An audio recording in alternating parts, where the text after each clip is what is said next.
Rarest, I would say, are number one in the classic car market for two reasons. One, we buy impeccable provenance cars. I've been in this business for more than 25 years. I know where many of the good cars are, and I do try and prize them out of the owners. It's a lot tougher today than it was 20 years ago to get these quality cars, but some people, they retire, some people decide it's time to cash in because they've gone up so much in value. I mean, who would have believed that GTOs would be £20 million today? Not me. I sold GTOs when they were 3.5 million, 7 million.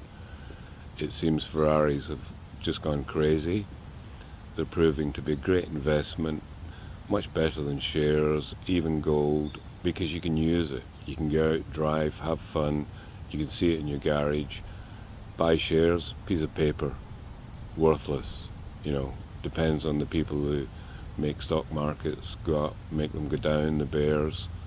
With Ferraris, there is a real demand from all over the world. I recently sold the first classic car to China, and if that market opens up, then the supply of Ferraris will exhaust. A lot of people are not selling. There's collectors now from the Middle East.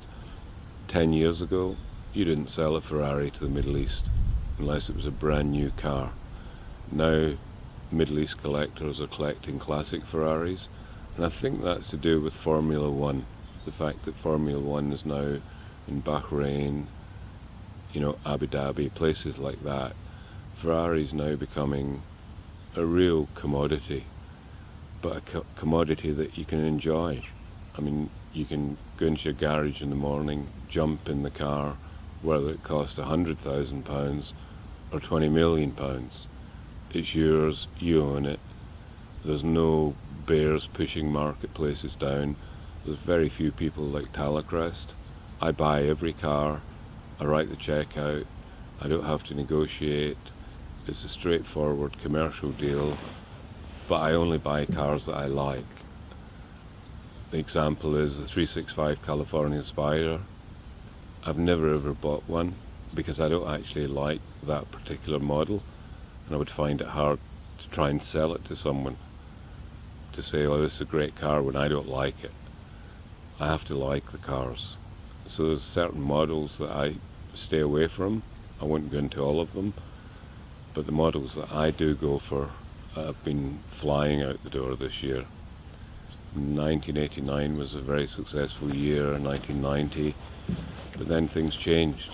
But now the buyers are paying for the cars without any kind of finance. I haven't financed one car this year, and I've sold so many cars this year. Some of them I have in stock for a day and they're sold.